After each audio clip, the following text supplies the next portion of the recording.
深夜有人在群里发消息，想嘎人，有人想死吗？501的小情侣调侃回复，不想活了，你来吧。几分钟后，小情侣躺在血泊中的照片被发了出来，还有人报名吗？没人的话，我可随机了。看到照片的一瞬间，我吓得从床上弹了起来。照片里501的小情侣浑身是血的倒在茶几的旁边，身边的季涵被我吵醒。我去，这怎么回事？他指着屏幕的手哆哆嗦嗦。这时手机再次响起，群里的消息如潮水般涌了出来。先开口的是302，我去，你玩真的？403也紧随其后，搞什么呀？大半夜的吓唬谁呢？102，这照片一看就是 P 的。你们仔细看那男的手，都快 P 成6个指头了。我放大那张照片仔细端详，哎，真的是6个手指头。季涵将手机抢了过去，沉思片刻，这张图没有 P， 而且我记得好像那个男生就是6根手指，是吗？我刚刚放下的心再次被揪了起来。季涵是广告公司的，对照片的敏感度很高。他说不是 P 的，那大概率就不是了。这时501突然发来了一串语音，一个用了变声器的声音在室内回荡。还有人报名吗？没人的话，我可随机了。季涵惊恐开口，这人疯了！别说废话了，赶紧报警吧！我年纪轻轻的，可不想死在他手里。季涵嗯了一声，我走到房门前，将门反锁。警局的电话接通了，季涵3言2语的将事情的来龙去脉说了一遍，得到的回复是：这几分钟内已经接到了3个人的报警电话了，他们正在往这边赶。听到这里，我重重的松了口气，打开手机，我看到502的业主重新拉了个新群，里面是502、403、102、302跟我。这时502发来消息，我刚才看到一个男人拎着刀从501家里出来下楼去了，刀上全都是血。那个男人戴着口罩和帽子，看不清他的脸，我不确定是不是宋哥，这可怎么办啊？我报警一直忙线，我急忙打字说自己已经报过警了，警察在来的路上。其他几个邻居都说自己报警的时候提示线路繁忙，根本没有打通。奇怪，季涵刚刚说有3个邻居也报警了呀。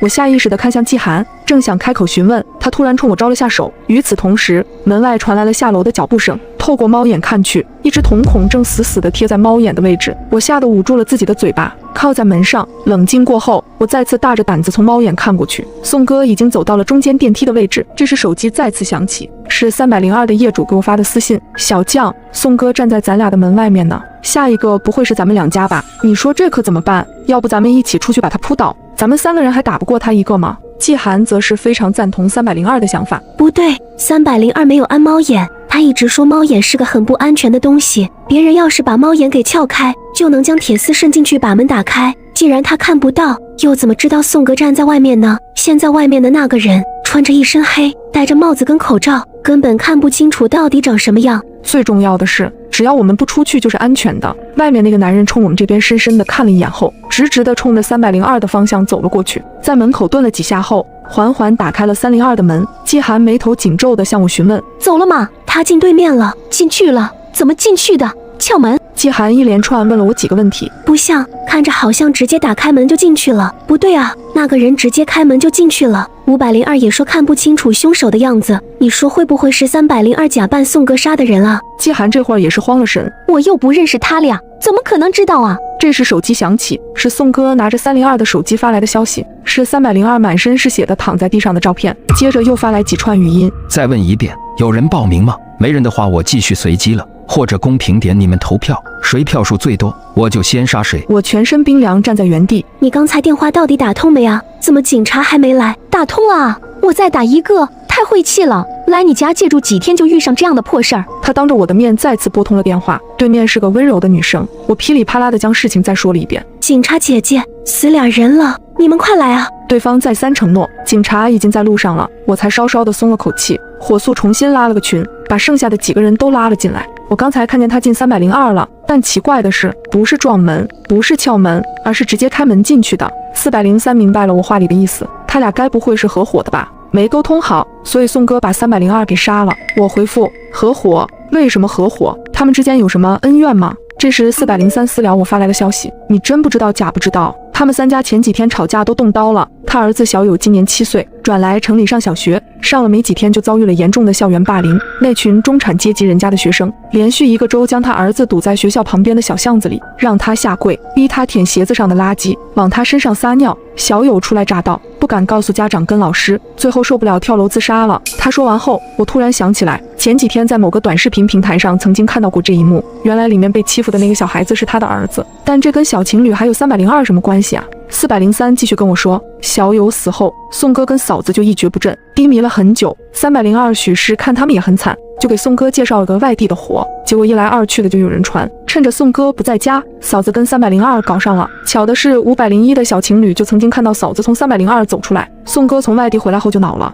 拎着刀就去找了501的小情侣，当时都惊动了警察，所以很有可能302跟210合起伙来弄死了那对小情侣。最后宋哥气不过还是宰了302。我不在的这几天居然发生了这么多事情，这么重要的事情，你怎么没跟我说呢？季寒慢半拍的啊了一声，表情有些紧张。我又没出过门，我怎么会知道啊？再说了，我跟他们不熟，谁会给我讲这种八卦？我正欲开口，502在大群里发了消息，我想起来了，宋哥的主页是安指纹锁的，咱们这一栋的人家都是谁让他装的指纹锁？有没有可能刚才是他打开了302的门？我和季寒四目相对，脸色都难看得很。坏了，我的指纹锁就是他装的，那时候他给我便宜了200块钱，为此我还请他吃了一顿饭。而且刚才他进302之前的时候，曾盯着我们这边看了好久。下一个会不会？这时门口发出了滴的一声，我和季寒同时看向门口，熟悉的声音响起，解锁成功。那一瞬间，我体会到了什么叫汗毛倒竖。季寒反应比我快，你愣着干嘛呢？抄家伙！我这才反应过来，捡起一把扫帚防身。一阵风吹过，门发出吱呀的声音。几分钟过去了，没有人进来。见状，我们将家里的沙发拖过来，死死地挡住了门。季寒爬起来，表情严肃地看着我。你不觉得今天这件事很奇怪吗？我嗯了一声，是很奇怪。宋哥平时脾气很好的，今晚脾气急躁的不像是同一个人。难道真让403说中了？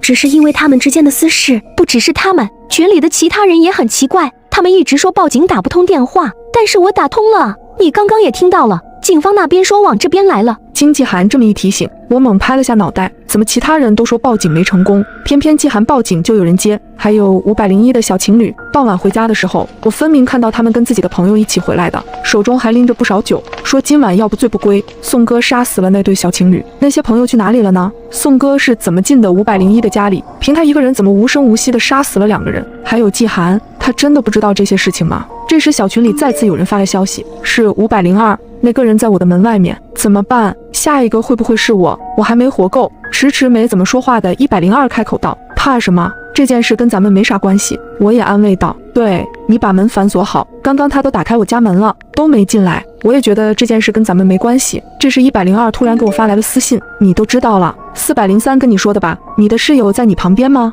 正巧季寒伸头往我这边看来，我下意识地把手机锁了屏。怎么了？有什么秘密是我不能看的？我笑得尴尬。之前追我那个同事，没啥大事儿。我借口去厕所打开了跟102的聊天记录，他没在。怎么了？对方回得很快。我没猜错的话，你室友应该没跟你讲前几天宋哥发生的那些事情吧？他不知道，真是笑话。知道为什么开了你的门吗？前几天那件事，你的舍友可是出了不少力呢。小情侣看见嫂子从302家里出来这件事是季寒说的，他人比较直，看到事情就都会说出来的。在学校他就这样，但是那对小情侣说自己从没有看到嫂子从302出来过。你说到底谁说的是真的？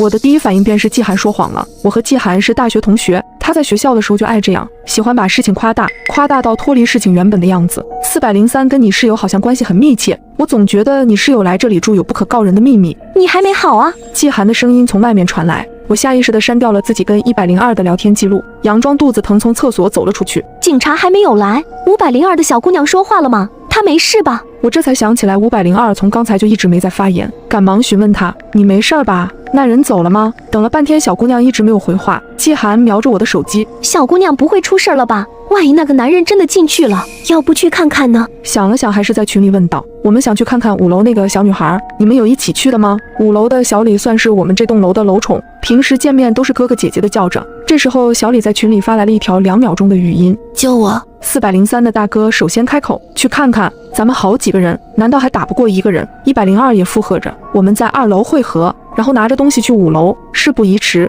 我拿着水果刀就要往外冲。就在我开门的那一瞬，季寒突然扯住了我的胳膊。你不觉得这件事很奇怪吗？从一开始302就说让我们出去，好不容易挨到现在了，警察都快到了，咱们为了小李还是要出去。但我觉得宋哥对咱们没有恶意，如果真的想杀我，刚才门都开了，他为什么不进来啊？提到宋哥，季寒的脸上闪过一丝惊慌。难道刚才102说的都是真的？季寒在那出大型的伦理剧里面充当了重要的角色。我总觉得有人在故意引我们出去。我顿了几秒，说到底你是来借住的，跟这些邻居也没有感情，你在家等着，我自己过去。他像是松了口气。那你自己去吧，注意安全。走到门口，我突然回头，却看到季寒正在低头拿手机跟什么人发消息。我走出家门的一瞬，身后传来了反锁门的声音。可当我再次回来时，季寒死了，死在了我家里。